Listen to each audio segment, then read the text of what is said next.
നല്ല ടേസ്റ്റുള്ള ഒരു ചിക്കൻ ബിരിയാണി ഉണ്ടാക്കാം. ചിക്കൻ ഫ്രൈ ചെയ്തിട്ടാണ് ഉണ്ടാക്കുന്നത്. ഒരു വിശേഷ ദിവസമൊക്കെ വീട്ടിൽ ട്രൈ ചെയ്ത് നോക്കാൻ പറ്റിയ അടിപൊളി റെസിപ്പിയാണ്. അപ്പോൾ ഇതിന് വേണ്ടിയിട്ട് 1 കിലോ ചിക്കനാണ് എടുക്കുന്നത്. ഇത് 8 വലിയ പീസായിട്ട് കട്ട് ചെയ്ത് വെച്ചതാണ്. ചിക്കനിലേക്ക് 1/4 ടീസ്പൂൺ മഞ്ഞൾപ്പൊടിയും 1 ടീസ്പൂൺ കാശ്മീരി മുളക് പൊടിയും പിന്നെ 1/2 ടീസ്പൂൺ നാടൻ മുളക് പൊടിയും ചേർക്കാം. 1/4 ടീസ്പൂൺ ഗരം മസാലയും ചേർത്തിട്ടുണ്ട്. 1 ടീസ്പൂൺ ഉപ്പും പിന്നെ ഒരു ചെറുനാരങ്ങയുടെ നീരും ചേർക്കണം. ചിക്കനിൽ ഈ മസാലയൊക്കെ നല്ലപോലെ മിക്സ് ചെയ്തെടുത്ത ശേഷം ഒരു അരമണിക്കൂർ മാറ്റി വയ്ക്കാം.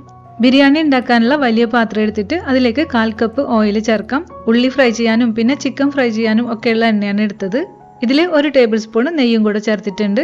എണ്ണ ചൂടാകുമ്പോൾ ആദ്യം നമുക്ക് ആവശ്യത്തിനുള്ള അണ്ടിപ്പരിപ്പും മുന്തിരിയൊക്കെ വറുത്തിട്ട് മാറ്റി വയ്ക്കാം.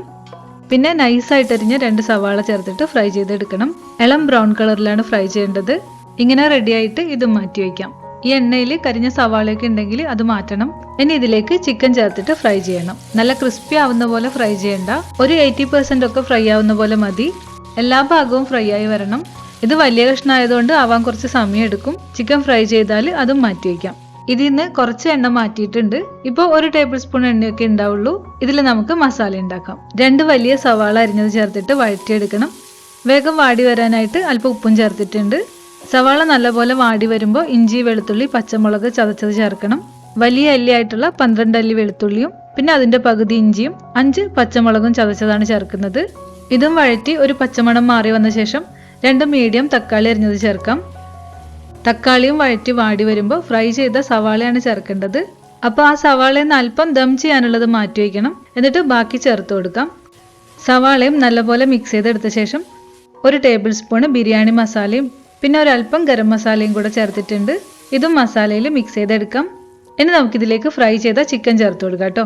ചിക്കനും മസാലയൊക്കെ നല്ലപോലെ കോട്ട് ചെയ്തെടുക്കണം. മസാല ഒന്ന് മിക്സ് ആവാനായിട്ട് ഒരു വലിയ സ്പൂണിൽ ചൂടുവെള്ളം ചേർത്തിട്ടുണ്ട്. അപ്പോൾ ഇതുപോലെ റെഡി ആയിട്ടുണ്ട്. നമുക്കിനി ഇതിലേക്ക് ഒരു വലിയ സ്പൂണ് തൈരും കുറച്ച് മല്ലിയില അരിഞ്ഞതും കുറച്ച് പുതിനയില അരിഞ്ഞതും കൂടെ ചേർക്കാം. എല്ലാം നല്ലപോലെ മിക്സ് ചെയ്ത ശേഷം ഒരു 5 മിനിറ്റ് ചെറിയ തീയിൽ മൂടി വയ്ക്കാം. ഇതിലാണ് നമ്മൾ ചോറ് ദം ചെയ്യുന്നത്. ഈ ഒരു മസാല ഉണ്ടാക്കുമ്പോൾ തന്നെ ചോറും വേറെ റെഡിയാക്കണം. ചോറിന് വേണ്ടിയിട്ട് 4 കപ്പ് ജീരകശാല അരി എടുത്തിട്ടുണ്ട്. നല്ലപോലെ കഴുകിയ ശേഷം 20 മിനിറ്റ് കുതിർത്ത് വെച്ചിട്ട് പിന്നെ അരിപ്പയിലേക്ക് ഇട്ട് വെള്ളം ഊറ്റി വയ്ക്കണം. പാത്രത്തിലേക്ക് ആദ്യം ചിക്കൻ ഫ്രൈ ചെയ്തെന്നുള്ള 1/2 ടേബിൾ സ്പൂൺ എണ്ണയാണ് ചേർക്കുന്നത്. ഇത് നല്ലൊരു ഫ്ലേവർ തരും, പക്ഷെ അധികം ചേർക്കരുത്. പിന്നെ 2 ടേബിൾ സ്പൂൺ ഓയിലും 2 ടേബിൾ സ്പൂൺ നെയ്യും കൂടെ ചേർത്ത് കൊടുക്കാം. എണ്ണ ചൂടാകുമ്പോൾ 3-4 കഷ്ണം പട്ട, 6 ഗ്രാമ്പു, 3 ഏലക്കായ, ചെറിയ തക്കോലം, അല്പം ഷാഹിജീരകവും പെരിഞ്ജീരകവും കുരുമുളകും പിന്നെ ബേ ലീഫും എല്ലാം ചൂടായി വരുമ്പോൾ അരി ചേർത്തിട്ട് റോസ്റ്റ് ചെയ്തെടുക്കണം. മീഡിയം തീയിൽ 2-3 മിനിറ്റ് റോസ്റ്റ് ചെയ്തിട്ട് പിന്നെ 6 കപ്പ് തിളച്ച വെള്ളം ചേർത്ത് കൊടുക്കാം. ആവശ്യത്തിനുള്ള ഉപ്പ് ചേർക്കണം. ഒരു 2 ടീസ്പൂണിനടുത്ത് ഉപ്പ് ചേർത്തിട്ടുണ്ട്.